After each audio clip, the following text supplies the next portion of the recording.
Welcome to the Pub Sports Radio College Basketball Closing Time Show. It is Wednesday, March 10th. Ian Cameron, Conor Mack, ready to break down the College Basketball Conference Tournament action today. A reminder, we're here each day this week, 11 a.m. Eastern, 8 a.m. Pacific today, Thursday, Friday, Saturday, and Sunday. So get ready for a lot of us here on the channel. And also get ready for, we're going to make an announcement right now. We have a special show coming up for you Sunday night, 8 o'clock p.m. Eastern, 5 o'clock p.m. Pacific. That's 2 hours following the selection show for the NCAA tournament Sunday night. We will be just giving you our initial thoughts on the brackets, just a couple hours after they're unveiled, initial thoughts on the matchups. I hope and believe we will have, opening numbers from a betting standpoint, sides and totals with all these NCAA tournament first round games by the time we hit the airwaves here on Pub Sports Radio on Sunday night. So we'll just give you some initial leans with that. We'll have some more coverage and content and shows throughout the next week regarding the NCAA tournament, times and days to be determined. But we can tell you we'll have a Selection Sunday special right here on Pub Sports Radio, special edition of Closing Time, 8 p.m. Eastern, 5 p.m. Pacific on Sunday night to give you guys our initial thoughts on the NCAA tournament field, the brackets, the first round matchups. If we have point spreads and totals with those games already posted at all sports books, we'll talk about those a little bit as well. Maybe some futures discussion as well to cut down the nets. So it's going to be a good show Sunday night. So make sure you tune in for that. Just 2 hours after the selection show. So join us for that Sunday night right here on Pub Sports Radio. All right, let's get to today's card. We're going to start. We already have a game that just tipped off in the Big Sky Conference, first round being held in Boise, Sacramento State, Northern Colorado. If you want to bet this thing live, I do have a small play on Northern Colorado here, -3. Actually, -2.5 is what I got on it. Small bet because I think Northern Colorado is undervalued here. I think they're better than they showed at times this season. And I think they're better than Sacramento State. I guess we'll find out. But just a small bet for me there on the Bears of Northern Colorado in that one. It just tipped off about a minute or so ago. Let's go to the other two Big Sky games. Northern Arizona, Portland State. We have Portland State 6-point favorites, 130.5, 131 the total in this one. Didn't bet the side in this one. Portland State should be favored. Northern Arizona's been one of those teams where some games they've managed to rise up, cover the numbers. Sometimes they haven't. They've been feisty at times, and other times they've been blown out. So it's a tricky gauge to what you're going to get from them. And with all of these teams, you got to figure out where their headspace and mentality is going into these conference tournaments. Do they care? Are they still giving you the good old honest effort, or have they tapped out and checked out? There's going to be teams like that today. And all you can do is do your best to put on the Dr. Fraser Crane hat. At this point in time, and just try to be psychiatrists, try to get inside their heads and figure out what they're thinking. Do they still want to play hard here in the conference tournament or not? You're going to see many examples of that today, especially in the first round with some of these lower seeded teams in the conference tournaments. I do like the over a little bit in this game. Feels a little low. Portland State's going to try to run a little bit and get this game a little more helter-skelter up and down the basketball court. Northern Arizona does struggle at times offensively, but I think this total's low enough, especially for a game involving the Vikings, that it can get there to the over. So that's what I bet here in this game. C-Mac, anything for you with the Lumberjacks and the Vikings? No, I do lean Portland State, though. And I just a little bit, I guess, the over. I don't really love the total here, and it's real low at 130. The problem is, we talked about it yesterday, Portland State's the better team. Northern Arizona, really bad, played a little bit better at the end of the year, but still can't turn it into wins. And we saw it last night with Fullerton, Northridge. These teams laying anywhere from probably 2 to 3 to 6, 7 when they are the better team. But I don't think they should be laying this number. So I'm going to stay off. I think Portland State's the better team. I just don't want to put my money on them laying 6.5 here. So it's a pass. Yeah, especially these lower tier mid-major conferences. Yeah. Look what we saw in the Big West. It was chaos. Cal Poly not only wins outright against Fullerton, but destroys them. Long Beach State was all dysfunctional yesterday, and they destroyed CS Northridge yesterday. So again, very, very volatile, in terms of results in some of these conferences. So be careful when it comes to this. No, we haven't missed any games, Melvin. We're going in rotation order. I always go in rotation order, not in time order. So that's why we're starting with Big Sky, because it's at the top of the betting board, top of the betting rotation. But you haven't missed anything. The ACC's next up, so we'll get to all those afternoon games in the ACC coming up. Idaho, Montana. We've got Montana 13.5-point favorites, 131.5 the total in this one. I haven't bet on Idaho all season. I'm not starting now. However, you can make a legit case for always for taking a double-digit dog in a conference tournament on a neutral floor. You can, and it's actually in Idaho, this tournament. So this, if you want to take Idaho, God bless you. I wish you luck. I actually think I'd rather take the points than lay the points, because as much as Montana, should be the better team here, and Idaho's terrible, Montana's had a tough time covering his larger favorites, and they've had a propensity to let teams back into games, even when they get a sizable lead. So, to be honest with you, I'd be closer to taking Idaho plus than laying this much with Montana here in this game. But it's not a game I have any interest in getting involved in. C-Mac, how about you? Idaho, Montana? Yeah, 0. Me too. Montana, just a huge number. I just don't want to hear Montana and laying these points. Why Idaho is that bad? They played a little bit better lately. They finally covered some numbers. They didn't cover anything early on. I mean, they had a couple earlier, and then they went on a streak where they covered 1 in 12 games or 13 games. So they beat Montana State, and they lost by 10, covered in both, and they were 11 and 12-point dogs there. If I had the free play here, I'd take the points with them if I had to at 13.5. I think Montana's a lot better, but that's a massive number in a tourney game. So I'd take the points if I had to. All right, we got ACC tournament second round, Greensboro, NC State, Syracuse. This game tips off next hour, noon Eastern, 9 a.m. Pacific. Syracuse taking the money 2 up to 3, 146.5 the total. Completely agree with the line move. I think Syracuse has that dark horse potential in this conference tournament, to be honest with you. We've seen Jim Boeheim teams in the past here at Syracuse meander their way through the regular season, look so, freaking mediocre, and such disappointment at times. And then they've looked also good at times. And then all of a sudden the conference tournament, the ACC tournament rolls around, and here goes Syracuse getting on a run, getting hot. And I could see that for this year's group. And look, they ended the regular season on a high note, played some really good basketball in their last couple regular season games. Now, both of those were at home, and it is worth noting Syracuse was a freight train at home and almost couldn't do anything on the road this year. That's the issue. And of course, they're not at the Care Dome here anymore.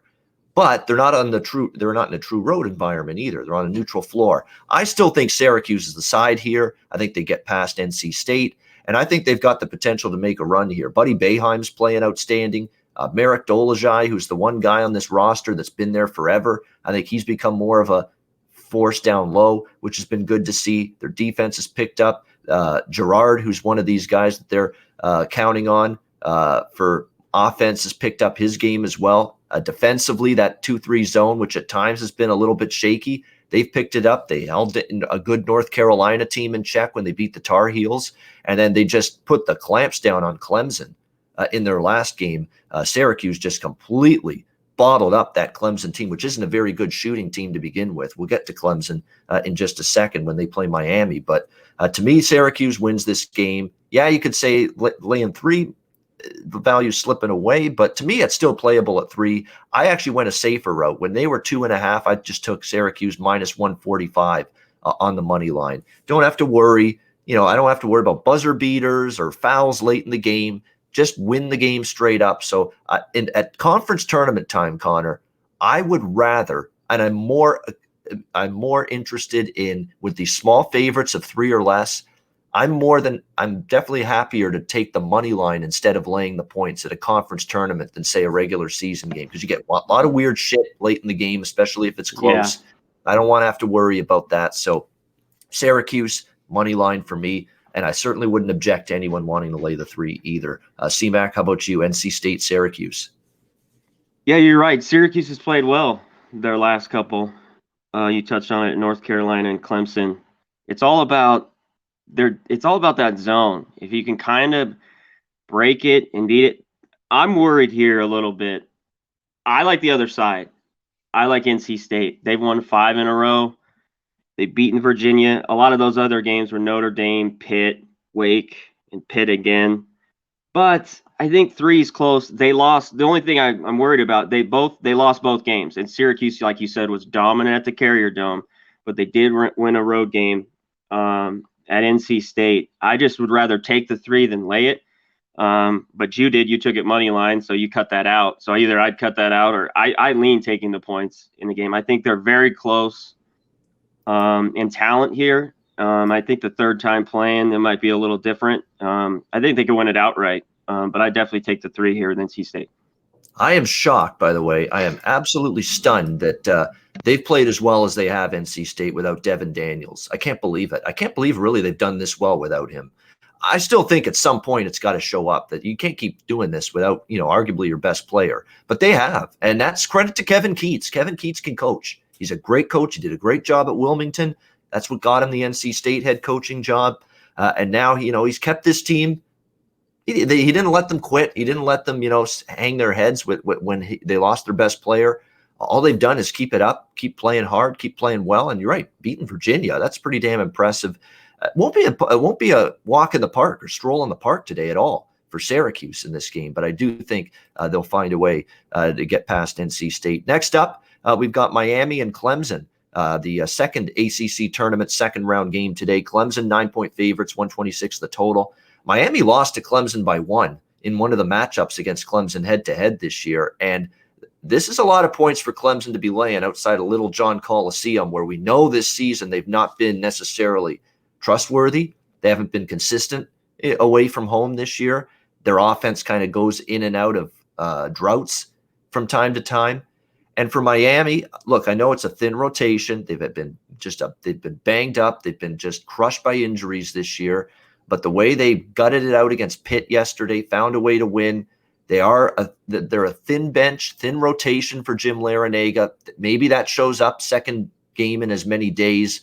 But I think that shows up more if they play tomorrow. If they advance past today and they have to play 3 games in 3 days, then that situation with a thin bench, I think, is going to be more of a factor than it might be today. I think they should still be relatively fresh. Come on, these are college kids. I don't think they're going to be just slammed with fatigue just because they played 1 game yesterday. I definitely look to take the points here with Miami. I just do not trust Clemson in this kind of price range. I know there's still some people that think Brad Brownell and Clemson could make a run in the tournament. I just don't see it, in my opinion, with this group. I know they've played good at times, but got bombed by Syracuse in their season finale.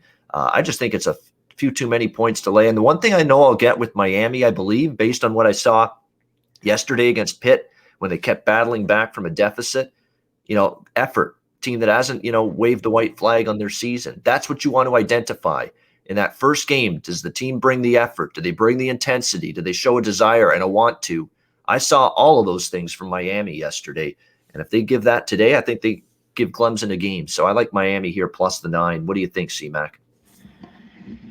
Yeah, I wish this one was a little bit more than 9, which was double digits. I like Miami a little bit better. They did play them pretty good. They lost both games, but they just lost to them by, I think, 8 and then by 1. Like you said, Clemson struggles. When they're not at home, they just struggle. And like you said, I don't think they go far either. They can't score. Their defense, their team, I think, could get to the Sweet 16. They could get out of the first weekend, but not much after that. They don't have the scores, the shooters. I lean Miami. I think it's too many. Clemson's offense is not that great, but I don't think I'm going to get to the window and bet this one. It's just a lean. And the total's way low. Nothing on the total at 126. Yeah, I could see it slowing down a little bit and it going under. I know it went over with Miami and Pitt, but Miami shot the ball well. Pitt really, for the first half, was shooting the ball way above their expectations. So this game might stay under. Duke and Louisville now, second round matchup. This one tonight in Greensboro. Duke opened a 1.5 point favorite, now 2.5 in this game. 140 the total. I'm definitely not looking to bet against Duke here, because Duke is one of those teams that this is like Game 7 of the NBA Finals, Game 7 of the Stanley Cup Finals, whatever you want to call it. This is must-win time for Duke. There is no tomorrow. There's no hope. There's no NCAA tournament for this team unless they win today, unless they win again tomorrow. They got to win the conference tournament at this point. Every bracketologist that you can hear, whether it's Lenardi, whether it's Jerry Palm, doesn't matter who the hell it is. They're all saying the same thing. Duke's got to win the conference tournament. That's their only path to getting in the NCAA tournament. But I'm surprised, and I know Duke probably should, you got to price this game like it matters extensively for Duke, because it does. This game is enormous for them. But I'm still a little surprised they're favored now by 2.5, because Louisville is a really good team. I understand the situation for Duke here. They need the win. They obviously played a great game yesterday, but it was against a terrible Boston College team. The one good thing for Duke, and maybe that's what people like about this Duke side today as well, Coach K got his starters off the floor, because that game was over by the early part of the second half. So everybody's fresh today. The starters didn't have to extend and play 35, 40 minutes because it was a lopsided blowout win over Boston College. So this Duke team, is still relatively fresh going into this game today against Louisville. So I don't know if it's great value on Duke, but I sure as hell know I'm not going to go against them, knowing they need this game like a human being needs oxygen to breathe on a daily basis. So for me, it's lean to Duke. I don't know though now at 2.5 that I'm going to get there with them. What do you think, CMAC, Duke and Louisville?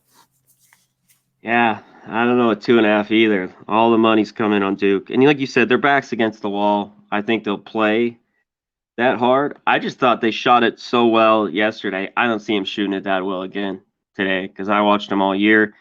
They shot it better down the stretch, but they were not consistent. I don't think they still have great shooters. Louisville beat them twice. Both games were close.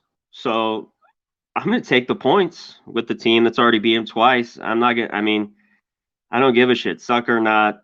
Duke, the whole 2.5 steam. Everyone's probably on them today. I just think if this touches 3, I'll definitely take the points with Louisville. And I do a little money line as well. I just think they're the better overall team. I just worry Duke, their incentive, they got to win, like you talked about, because they need this to get in. They need to win this one and maybe one more to even get in the tournament. So it's tough, but I'd still have to take the points. I think this one, even if Duke wins, it's close. So I'd rather take the points than definitely lay it with Duke. I think it's even more than just one more. I think they need to win the whole damn tournament, the whole damn ACC. You might be tournament. right. I honestly think that might takes here to get Duke in this tournament. So we'll have to wait and see. But to me, I did a double take when I saw them open as favorites, and then I did an even greater double take when I say, hey, they're still coming in and piling in on Duke here and betting Duke up to 2.5 here. So it's like, I know it's definitely more of an incentive to Duke, but Louisville's a good team, and now they're a dog. And that's the tricky part. That's the tricky thing to wrap my head around with this game, because I know Duke's going to play this game like it's everything to them. But Louisville's pretty solid at times, and it wouldn't shock me to see them win this game, because Louisville's been a little bit shaky at times away from the KFC Yum Center. That would be your one concern, but I thought they played better down the stretch, Louisville, no question. Duke's been suspect all year. That's what you can throw right back at people when they say, well, Louisville's had a couple issues winning away from home. Yeah, well, guess what? Duke's had issues all year. That's what you can say about this one. Next up, we've got Notre Dame and North Kakalaki, North Carolina, 6.5, 7-point favorites, 150 the total in this game. North Carolina, to me, a team that I thought played a little bit better down the stretch. They had a nice win against Florida State. They lost to Syracuse, obviously, but they beat the absolute living daylights out of Duke over the weekend in the regular season finale. This front court is starting to really become a factor. Armando Bacot and company down low. I mean, they are and they're back to their ways, North Carolina, where they just rebound the shit out of the basketball. They get so much of their offense from, second and third chances and layups and putbacks on initial missed shots, because they're just such a good rebounding group, and they have been for years. They've kind of gotten back to that here in recent games. The guard play's kind of improved. So I like what I'm seeing from North Carolina. From a spot standpoint, that was some kind of thrilling come from behind win, come from basically the dead Notre Dame against Wake Forest last night to win that game, buzzer beater to win it 80-77. That is such a horrendous loss. If you're Wake Forest, you feel for the kids. I mean, they played their guts out. They controlled most of that game, and then they just had the ultimate gag job down the stretch, and Notre Dame just caught fire.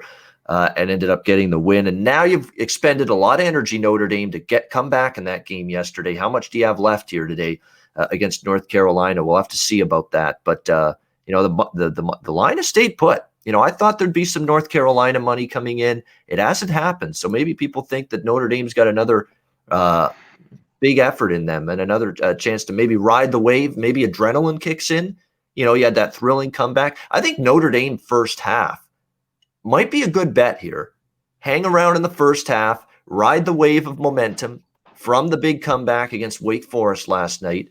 But I worry in the second half that things start to fall apart a little bit for them as this is another team that doesn't have a deep rotation. Maybe North Carolina a little sleepy in the first half because they're coming off the huge beatdown over Duke in their final regular season game. That's the thing that makes some sense to me here. I lean over the total for the full game as well in this one. But to me, Notre Dame, but for the first half, is the bet that kind of makes some sense to me in this one. What do you think here, Conor, with Notre Dame, North Carolina? Yeah, I could see first half if you think they can hang around. I think this number's here. I'm a little conflicted with North Carolina.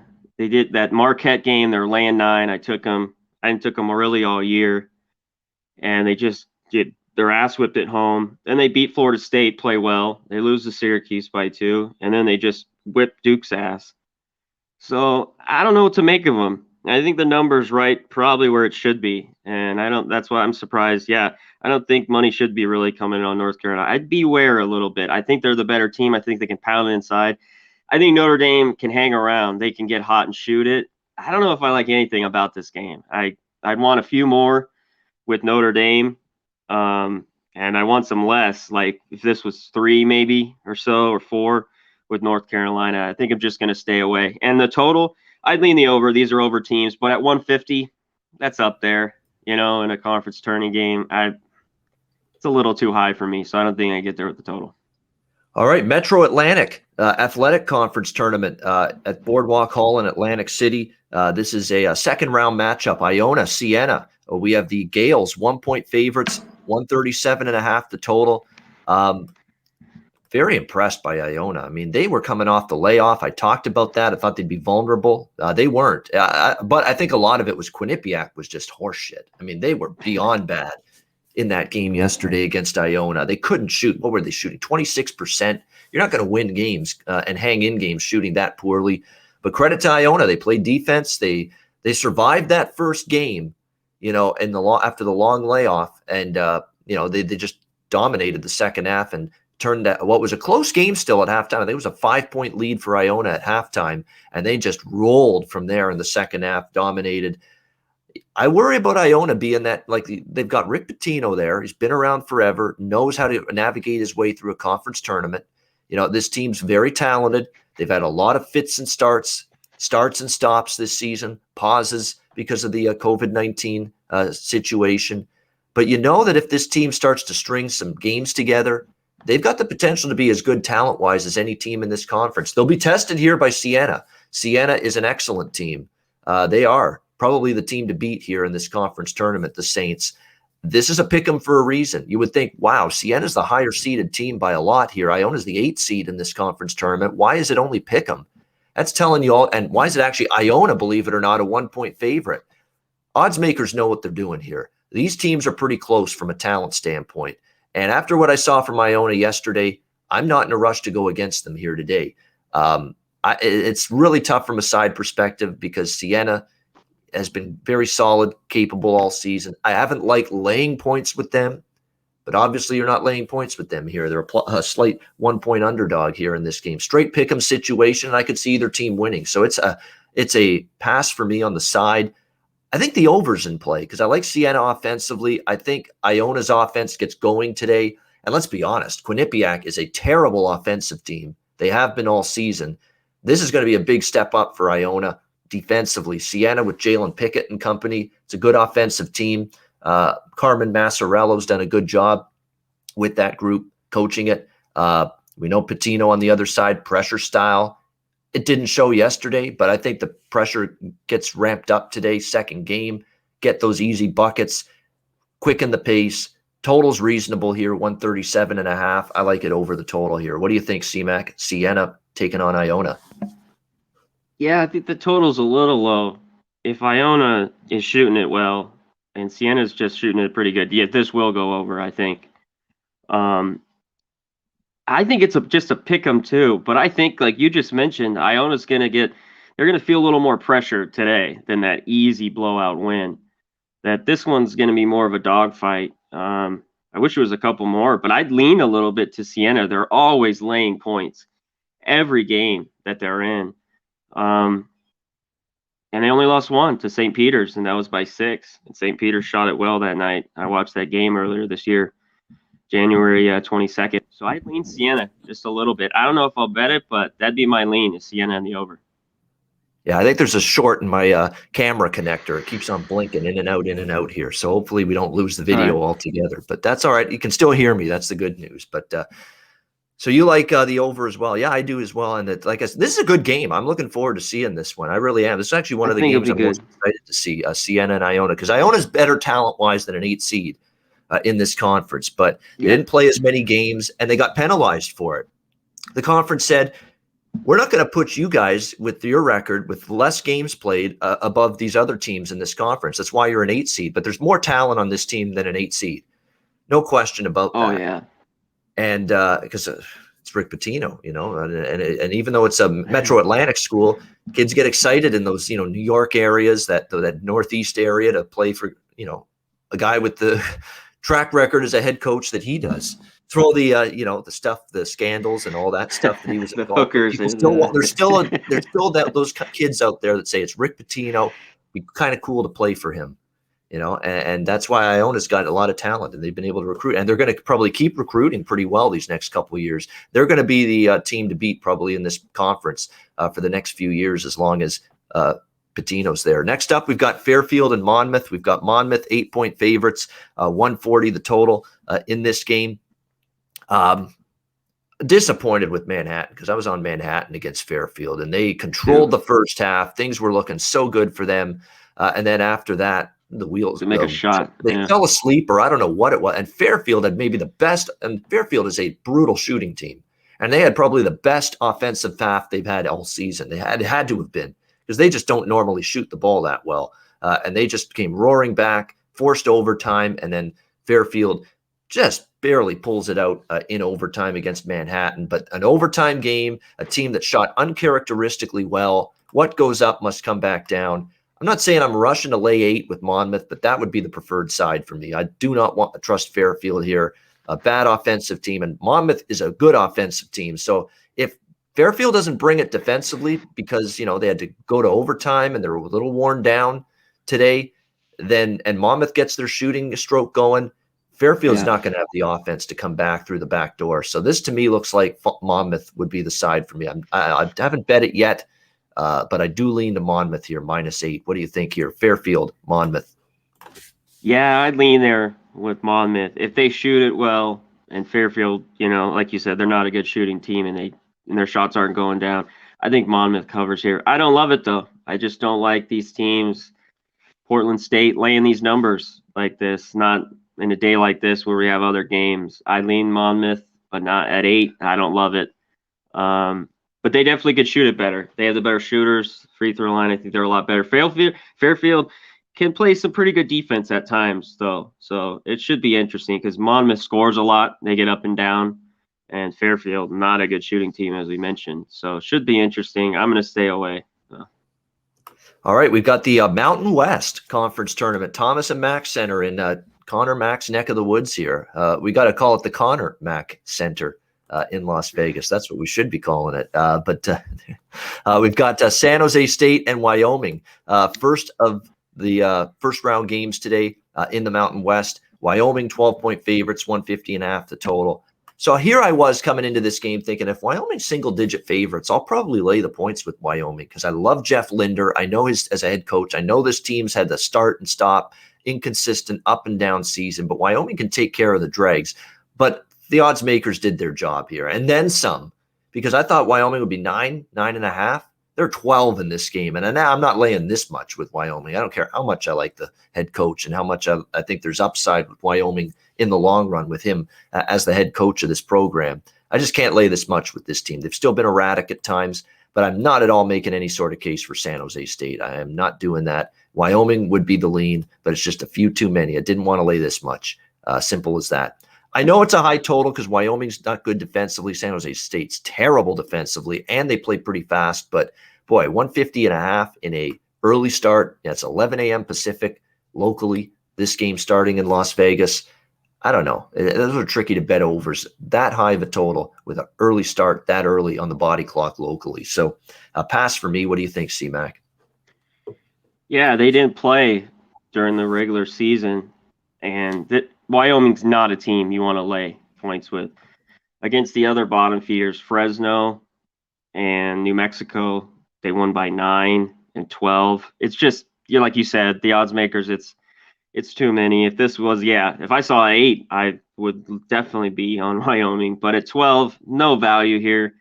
I think you could toss it up, and either side could get the cover. I could see San Jose State, as the year went on, kind of got more backdoor covers where they were not covering early on and just getting blown out. So they played a little bit better. I'm trying to make a reason for San Jose State, but I'm not. Just pass this game.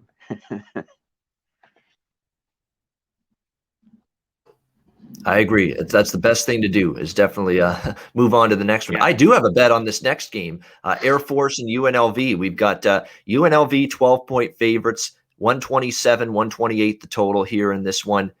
I've been watching a lot of conference tournament basketball for, I would say, upwards of 20 years, if not longer, including Mountain West. And I know Air Force and UNLV somehow play each other a lot in these Mountain West conference tournaments most years. And most years, Air Force gives UNLV all kinds of problems, in these conference tournament games. I think they do that again here today. I'm taking the 12 with Air Force here in this one. Look, I know it's been a rough go for that Air Force team, Pilipovich and company. Rough season, no question about that. You look at their results down the stretch, 1 win in their last 10 games, and it was to an absolutely dreadful New Mexico team. But you look at head-to-head against UNLV this season, 5-point loss at UNLV, 10-point loss at UNLV, double-digit dogs both times, covered both times, this Air Force team. And you look at UNLV down the stretch, it's not like this team played, scintillating basketball. 3 of their last 4 they lost, 1 and 3 straight up, 1 and 3 against the spread down the stretch. The only win was a 1-point win by the skin of their teeth against Fresno State, who aren't anything to write home about. They lose the first of the 2 against Fresno. They lose by 9 to San Diego State, and they lose in blowout fashion at Wyoming, 80-69 in their last regular season game. Give me the points here with Air Force. And they give UNLV tons of trouble in recent head-to-head meetings, not only this season, but in conference tournaments past. Go back and look. Air Force has taken UNLV to overtime in some of these games. Like, they've really been a thorn in UNLV's side, in these conference tournament when they play each other in years past. I like Air Force here. Too many points. I like them plus 12. What do you think, C-Mac? I agree. It's an afternoon game.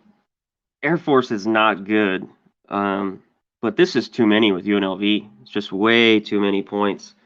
Like you said, they were just here last month, and UNLV couldn't cover both those games by 10 and by 5. I think it's just too many to ask a UNLV team that's not that great to begin with, who wasn't playing well down the stretch, just lost San Diego State, kind of hung in by 9, and then lost by 11 to Wyoming. This is just pure value with the points here with Air Force. So, yeah, I'd grab the 12 with them as well.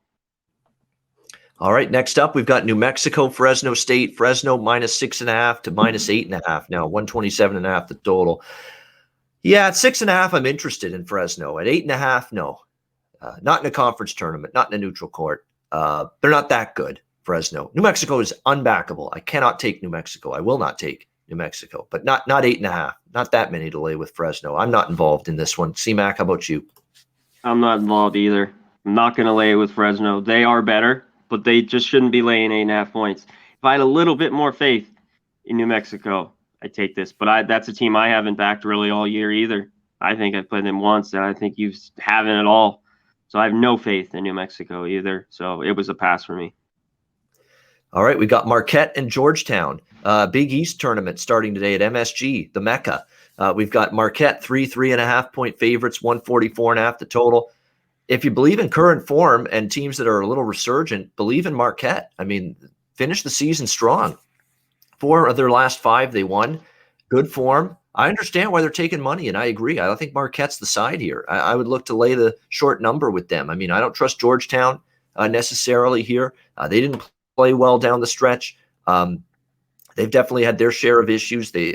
This throughout the course of the season, and Marquette finally has gotten their offense back on track. Remember, they had a little bit of a shooting funk during their losing skid, but they've started to pick it up again at the offensive end of the basketball court. That's helped them quite a bit. And all the quotes coming from Marquette are positive. From Coach Steve Wojcicki, he's positive. He's liking the direction this team's going in right now down the stretch, the way they finished, the way they're saying, hey, we still want to keep playing games. We played our better basketball down the stretch, beat Xavier, hung tough with beat North Carolina, you'll remember, Conor, in that weird non-conference game.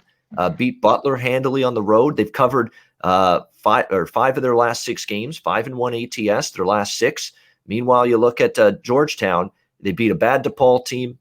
They got blown out twice by UConn, a little bit more untrustworthy down the stretch. I understand why Marquette's taking money. They're the hot commodity down the stretch. They played better. I would lean to that side as well. And I would also look over the total. Total's reasonable enough, 143.5. I think we can get it up and over that number in this game. Conor, what do you think here? Marquette, Georgetown. Yeah, the totals, I don't think I'm going to touch the total at 144. I think it could get over that, but I don't think I'm going to take it. I like Marquette. They played a little bit lately, but other than the UConn losses, Georgetown's played a little bit better, and it's tough for me because they have not been able to put 2 halves together, and I have not taken them much this year. I think I took them once, that game they covered against Villanova.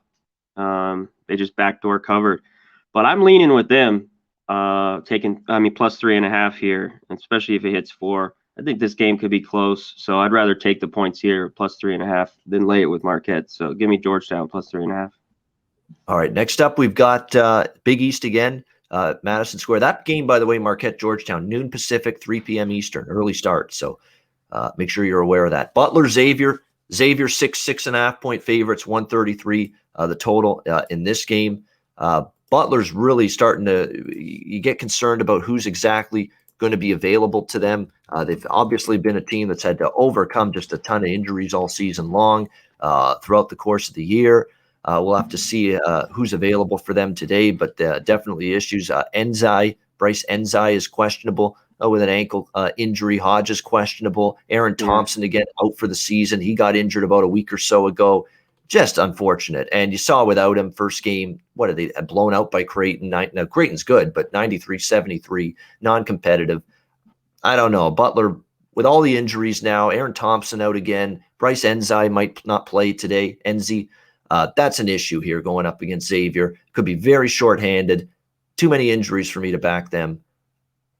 6.5's not exactly a bargain on Xavier, but that's the side I'd have to take if I'm betting this game. What do you think here, C-Mac?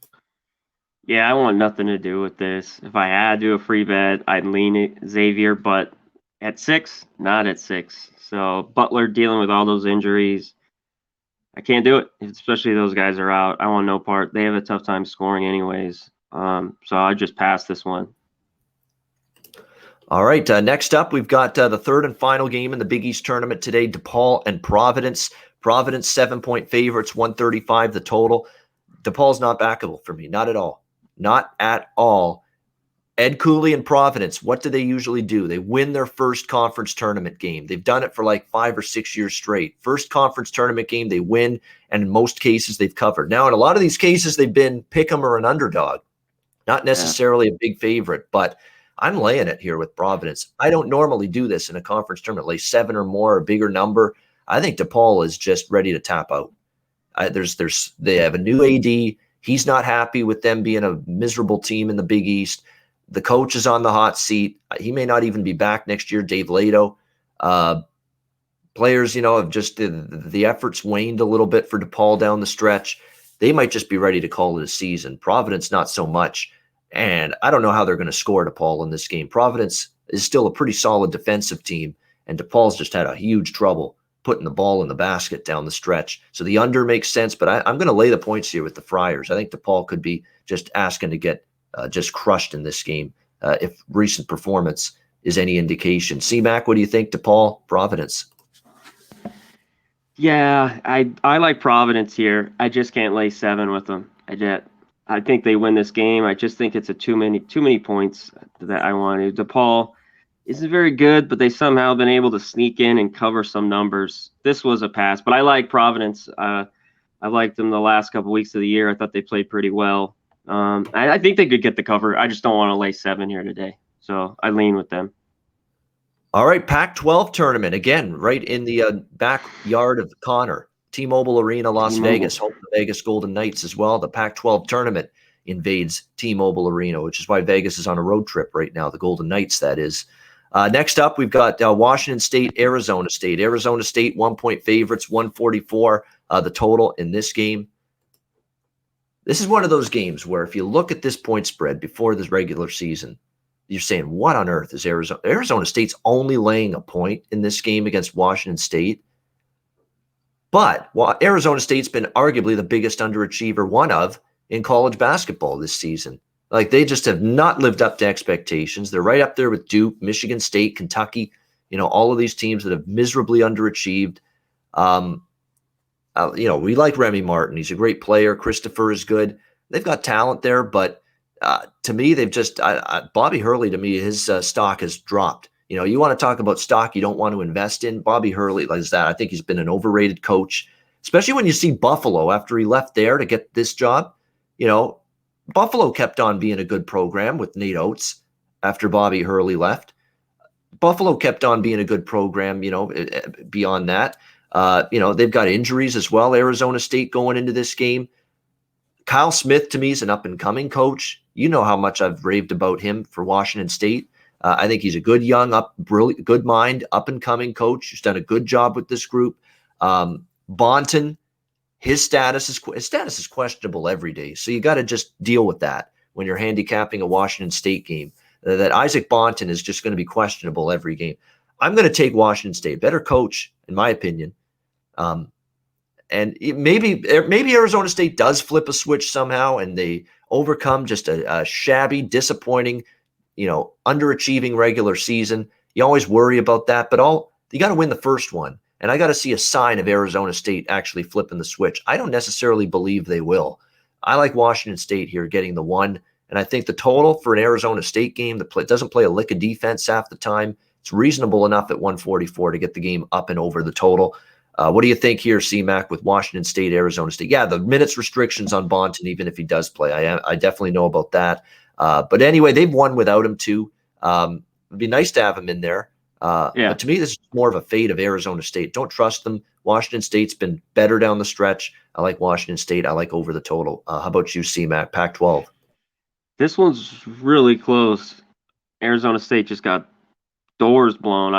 Had Utah, and they killed them. Arizona State, I want nothing to do with them. They're not at home. And even when they were at home, when they'd be laying points or something, I didn't like them too much this year. I don't know. I lean the over. Like I said, they just played February 27th, Washington State at Arizona State. They lost by 3. I lean Washington State a little bit here, just +1 or money line. I think they have just the better team. They play better team basketball. Arizona State, a lot of standing around. Remy Martin just taking the ball to the basket. They don't have great shooters. So I lean Washington State here. I think they're the better team all around, coached and everything. So I'll take Washington State. All right, we got Washington Huskies, Utah Utes. Utah 8-point favorites, 145.5 the total in this game. I don't want Washington. I don't trust one. Every time I've even considered betting Washington, I think it's ended disastrously. I remember I took them against Arizona State, getting 7.5. I'm like, Arizona State laying 7.5, and Washington got destroyed in that game. So that tells you all you need to know about how shaky Washington can be. Their only win was against Cal in their last 5 games. Not very impressed. They have covered some numbers, though. They did, against Arizona and Arizona State, 8-point loss, 1-point loss in those games. Question is, can we lay this much with Utah? on a neutral court. Away from home, it's not exactly been outstanding for them. But the bottom line is I like the way Utah played down the stretch. They beat USC. They crushed Arizona State. They had some pretty decent wins on their resume. They took Oregon to the wire, 67-64, and we know how good Oregon's played down the stretch. So I like the way Utah's going. Timmy Allen and company. This is a basketball team. Larry Kraskowiak's a good coach as well here with this. Not that Mike Hopkins isn't. Mike Hopkins, I think there's more of the personnel on hand than him. So it's tough. I think Utah wins this game. I don't love Washington, but I don't want to lay quite this many with Utah. So it's a pass for me. How about you, C-Mac? Washington, Utah. Yeah, Utah's not at home. I'm not going to lay a number like this with them. I just can't do it. They're the better team. I don't want to lay 8. Like you said, after Washington got blown out by Arizona State, they lost by 8 to them because they played them a couple days later. And then their last game of the year, they lost by 1 to Arizona. I just don't know what Washington team you're going to get, what shooting team from night in to night out. If they're hitting shots, I think they'll be in it. If they're not, they can just go minutes without shots going down. So this is a tough one on a neutral court. I can't lay that many with Utah. They're the better team. I think they should win this game, but I'm going to stay off. If I had to, I wish it was double digits. I'd be on Washington for sure, but I'm going to pass here at 8. Yeah, this is where we're going to find out. Was that a mirage? They were competitive with Arizona and Arizona State, Washington, or can they keep it going here? Because Utah, to me, is a better form than the Arizona schools down the stretch. So this is going to be an interesting game to monitor, though, still nevertheless, even though – and that's the thing. I can watch a game without having a bet on it because I just love watching sports. It's just the way it's always been. So I don't need a bet on the game to watch it, that's for sure. Next up, we've got California, Stanford. Stanford, 6-point favorites, 132 the total in this game. Obviously, in this game, we've got, Oscar Da Silva questionable. If he plays, though – and I would assume Zaire Williams and Dejon Davis and Bryce Wills and all these guys that have been in and out all season for Gerard Haas's Stanford team, I assume they're all going to play. And if you get Oscar Da Silva back on the floor for Stanford, if all that happens, I think they could win and cover this game against Cal. Cal, to me, down the stretch, pretty pathetic. 0-4 straight up, 0-4 against the spread. You lose to Oregon by 11. How do you lose to Washington by 11? By 11 to Washington. Cal somehow did. They lost by 31 at Washington State as well in these last 4 games. And hey, we just sung the praises of Washington State, but Washington State shouldn't blow you out by 31 points like they did to Mark Fox's team just a few weeks ago. So if Stanford's fully healthy, this looks like a number that should be double digits if they're fully healthy or close to it, not -6. This should be actually where the spread with, Washington and Utah should be. It should be closer to 8 or 9 in this game, in my opinion. It shouldn't be 6. So I got to look Stanford here, minus the points. C-Mac, what's your thoughts here? Cal, Stanford. It's all Oscar Da Silva. If he's in, I lean Stanford. They kind of handled him both times this year. The second game after the Super Bowl, they came kind of backdoor cover, but they were handily beating them by 20 all game. He's huge. He hasn't been in. They've looked horrible the last 3 games or so, Stanford. He's their best player, bar none. If he's out, I'm out. If he's in, I definitely lean Stanford. I think they can cover here.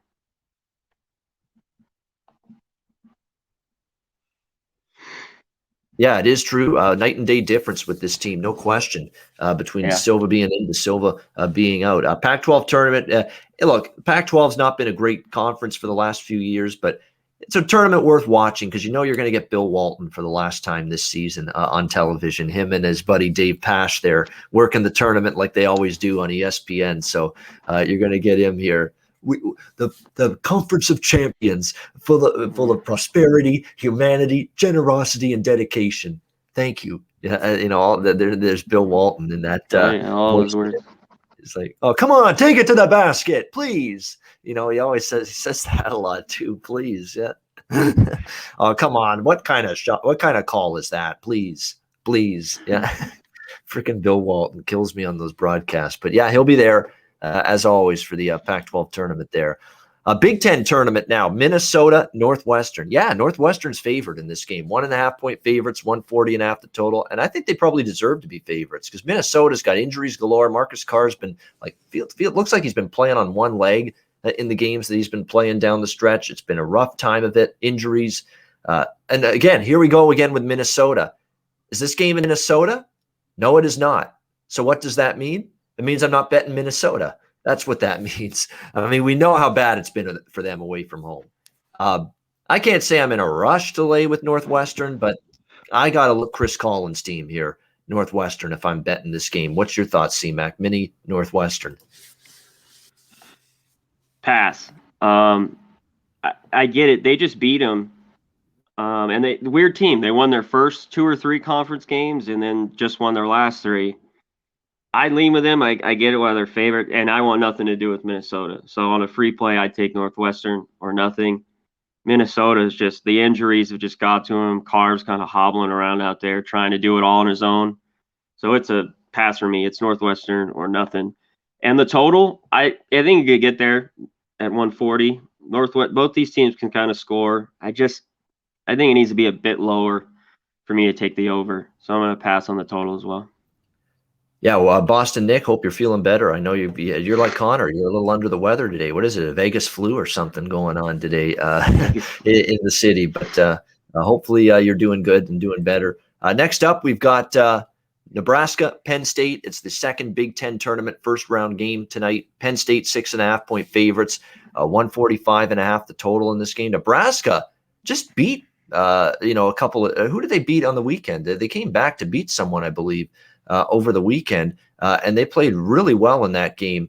They lost by 1 to Northwestern. They lost by 1. Yeah, they lost by 1. I was trying to get the matchup page. It isn't loading, but I knew they were right in there with that. And they have covered some numbers down the stretch. I'm not laying 6.5 with Penn State here. I'm not going to do that. And Nebraska and Fred Hoiberg's team, they're not very good, but boy, I mean, they're a team that at least hasn't tapped out yet, even though it's been a rough season for them.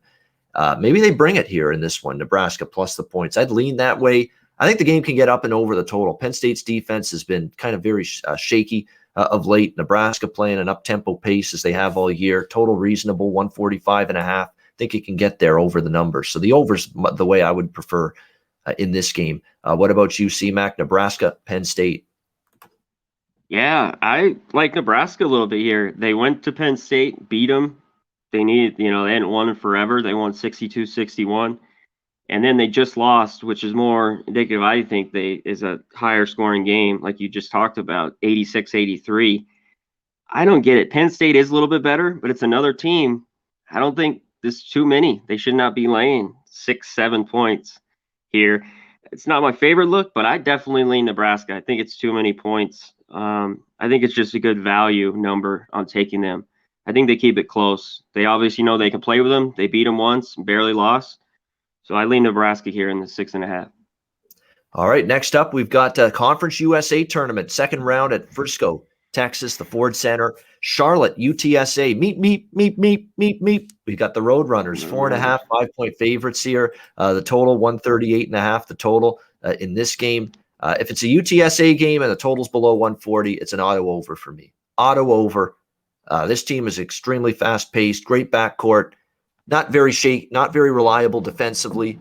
Charlotte's not very good offensively, and that's an understatement. But I feel teams can get to 60, 65, hell, even 70 against this UTSA team with their eyes closed. And UTSA can easily, I think, get into the 70s here in this one. So I like the over. I think UTSA is the better team. They deserve to be favored.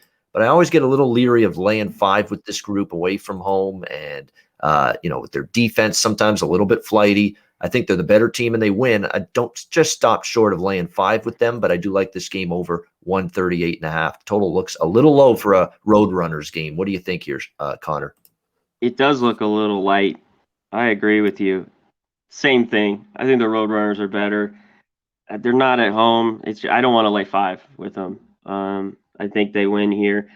And yeah, I agree. Same with that total. I think it is a little light. I think we can get over this one, even though Charlotte at times doesn't score well. They'll get into the game that the Roadrunners want to play up and down. So I think it is a little light at 139. I take the over.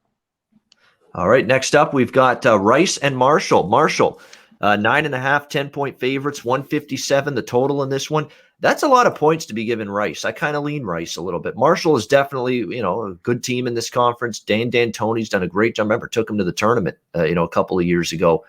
Good Marshall team, but I know it was Southern Miss, and Rice owns Southern Miss, and they did again yesterday. That was a good call by me with the Rice first half and full game. They got it done against Southern Miss. When you can score, the back door is always open, and that's what Rice can do. Rice's strength is shooting the basketball, playing it fast. Both of these teams. This is going to be an entertaining game because they both get up and down the court, play with pace. That's also why the total is 157. I'm shocked and disappointed the total was this high in this game, 157, because it certainly sets up to be an over matchup. But boy, that's a pretty high total for a conference tournament neutral court setting. So I've stopped just short. It might be a small bet for the over, but the number pretty high, higher than I thought it would be, 157. And I lean Rice as well. C-Mac, what do you think? Rice, Marshall? Yeah, that total is high. I don't like the total, and I'd lean Rice. I think Marshall's the better team. I don't want to lay 10 with them. So if I had to bet this one, I'd lean Rice and take the 10. I think they could keep it close within 10. So I'd lean Rice here.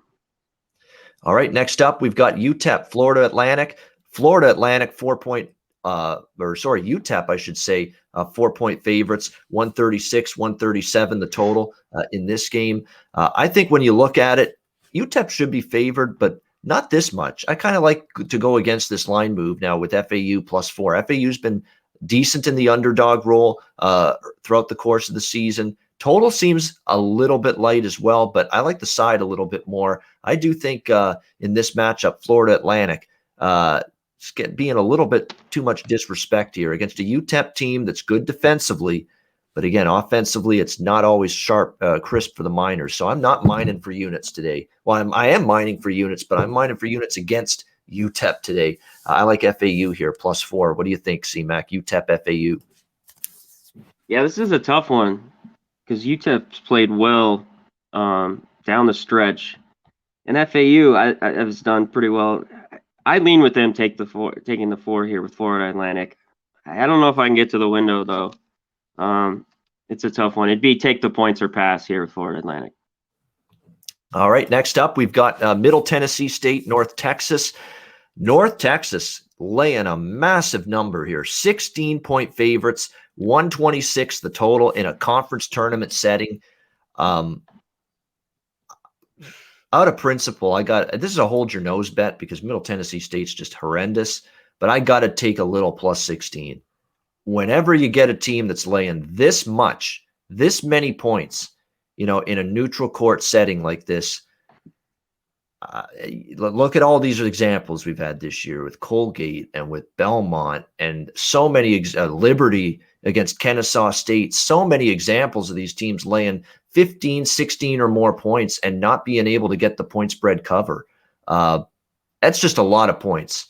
And if Middle Tennessee State even can shoot the ball at least slightly above their average, which is terrible, their average shooting percentages are terrible, but just slightly above their average, they could probably get inside. North Texas is clearly, one of the top teams in the conference to be sure. But boy, to me, I'm interested anytime I see a +16 on any team in a conference tournament game. That's the side that's a small bet. Can't say it's ultra confident that I like MTSU, but too many points. What do you think, C-Mac? Yeah, I think it's too many. I think it's to kind of hold your nose and take Middle Tennessee here. North Texas pretty solid all year. 2 bad losses to end the year to UAB. I thought they bounced back that second one. I didn't end up taking it, and they lost again. I was a bit surprised. So 3-game skid to end the season. They're not a team, and North Texas, as good as they are, look at this total and look at this number. They're just not a team that should be laying huge numbers. They're not a blowout team. They want to get to 60, beat you with their defense.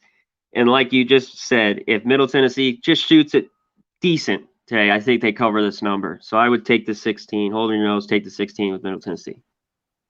Oh, yeah, no doubt it's hold your nose. There's no question about that. But North Texas can really lock it down defensively. They're very good at that end of the floor, the mean green. But to me, it's just, in this case, too many points. What do you think here next up? Big 12 tournament.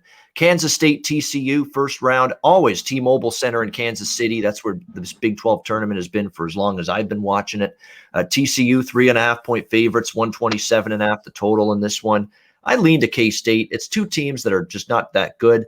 And when you're talking about a neutral court conference tournament, two teams that are comparable, I just knee-jerk reaction is lean to taking the points with whoever the dog is.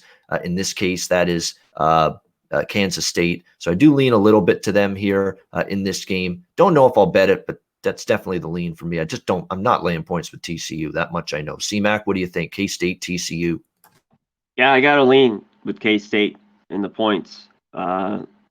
Earlier in the year, they lost by, like 6, I think, and then they beat them by 8. I think it's low scoring. Both barely the 60s here again. So I want the 3, and give me the 3.5 in a close one. I definitely lean K-State here. All right, lean into a K-State plus 3.5. Next up, Iowa State, Oklahoma. Oklahoma, 11.5-point favorites here, 141.5 the total in this game. Iowa State, definitely a team that's had a tough season. There's rumblings now if Steve Prohm is going to be back as the head coach next year with this group. Rasir Bolton, like every game recently for Iowa State, questionable. So you definitely want to know what his status is going to be going into this matchup here against Oklahoma. Can you lay 11.5 with Oklahoma? 4 losses down in a row down the stretch of the Big 12 regular season. Is this a flip the switch game for them that they just, hey, it's time to put our foot down and get it rolling? Because I think Oklahoma, they should be in the tournament, but I think this little skid has put them closer to the bubble than they would like to be. And, it would behoove them to try to, get a win or two here in the Big 12 tournament here. I think Oklahoma's got the chance to really make this ugly on Iowa State, but admittedly, it is a lot of points. And again, whenever I see 11.5, it's not always easy to say, let's lay doubles on the in a conference tournament on a neutral floor. So for me, I lean to the over just because Iowa State's been bad defensively, but I also lean to the favorite, but I just don't know if I want to lay this many. What do you think, C-Mac? Iowa State, Oklahoma. Yeah, if I play this one, I don't know about laying it with Oklahoma. I think you're right. They were like firmly in the tournament, and I mean they're in it. I don't know if they're the last 4, but yeah, they're definitely those at the end. Those last 4 losses were not good. I thought they'd get right against Texas when Texas came to play. If I were to play this one, I wouldn't do anything. I'd lean the over though, and I mean they just beat them by 7 February 20th. That's it, 79-72. I think the total's a little light. Iowa State doesn't play any defense. I think this can get up and over 141. All right. SEC tournament getting underway tonight with just one game, first round game in Bridgestone Arena, Nashville, Texas A&M, Vanderbilt. We've got Vandy, 1.5-point favorites, 131 the total in this game. It's another game where it's two teams that are very comparable. Vanderbilt, Scottie Pippen Jr., when he's got it going, he's a difference maker, although last check, he's questionable on the injury report tonight for the Commodores going into this game. So that's something you're going to want to keep an eye on before you bet this game. So definitely keep an eye on that. We'll have to wait and see if he's in. If he is in, I lean Vandy. If he's not in, it's hard to trust him because he's so important to what they do offensively in this game. The total 132. A&M correlates to the under. Vanderbilt doesn't necessarily correlate to the over, but it's probably got a better chance of going over if they're going to be the team that dictates the pace and dictates the terms of this game. So to me, this is one of those, I haven't bet it yet. I probably won't be involved in this game, but keep an eye on the status of Pippen if you're going to get involved in it, because it could be a difference maker here in this matchup between A&M and Vandy. What's your thoughts on that, Conor? Yeah, I'm going to wait. I think he plays, and if he's in, I like Vanderbilt. I think they're better than A&M. I like Buzz Williams, but the A&M just doesn't have it. They're on that long break for a long time. I think Vandy's a bit better, but he's got to be in. He's got to have a good game. He's a guy that could take over the games. He's that good, Scottie Pippen Jr. So if he's in, I'll take Vandy here just to win the game for sure. All right, leaning to Vandy, definitely. If we indeed get Scottie Pippen Jr. in the game for the Vanderbilt Commodores tonight. Again, we're talking about two teams here that are very comparable. That's why this game is next to in a pick 'em price range like it is. All right, we're going to group the Southwest, the SWAC Conference Tournament, and the Southland Conference Tournament games together. And if you got an opinion on any of them, Connor, just let me know. Arkansas, Pine Bluff, Jackson State, Mississippi Valley State, Prairie View A&M, Southeast Louisiana, New Orleans, Houston Baptist, Lamar.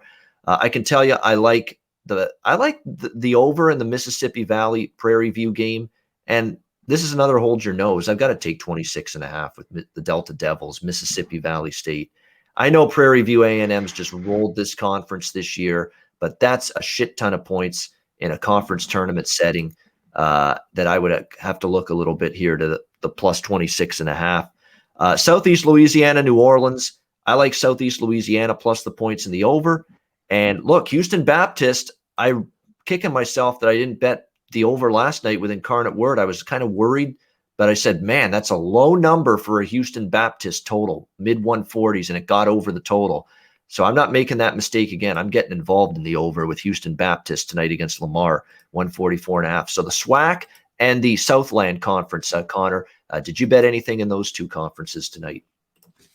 I'm looking at it. It is a ton of points. Mississippi Valley State's horrible, and Prairie View is the class here, but 26.5.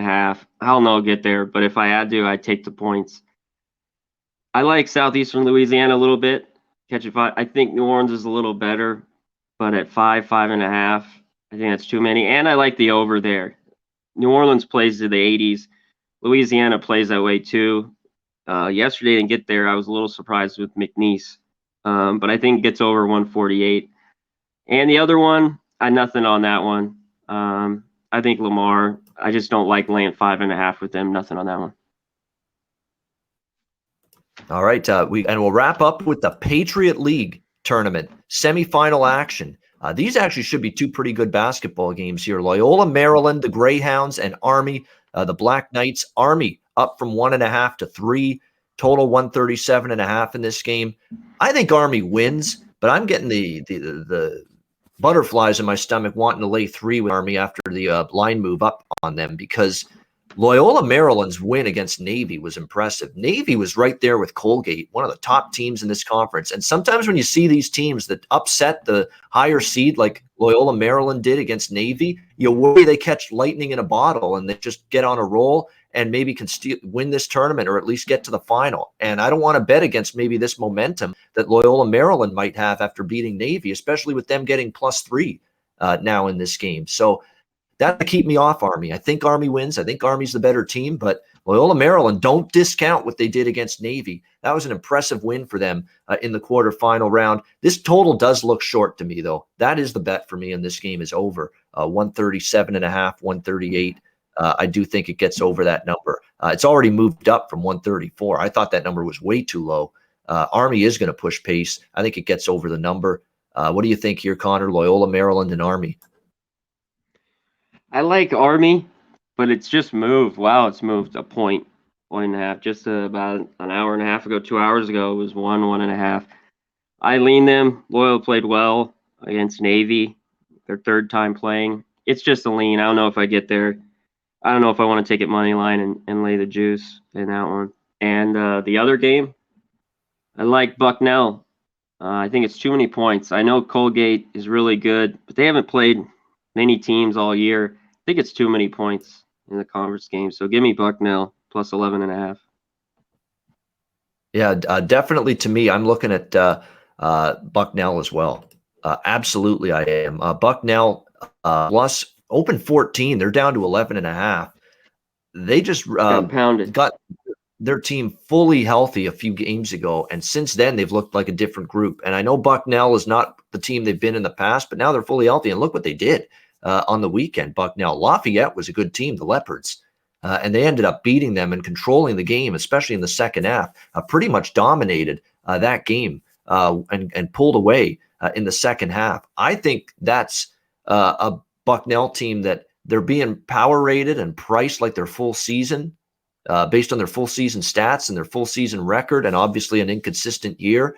I think this is a team that's now maybe ready to go on a little bit of a run here. And Colgate laying this many, a little bit tricky. Look, Colgate's been the class of this conference start to finish this season, the Patriot League. But I think Bucknell's in a really good spot to give them a game here. I was impressed with what they did against Lafayette. Just double digits is too many. I like Bucknell as well. I'm right there with you on that one. I lean over as well, but the total 150s. It's going to be a fun game, up and down.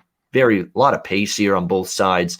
Do lean to the over, but boy, that's a high number for a conference tournament semifinal game such as this one. So there we go. We've gotten through the entire college basketball conference tournament slate.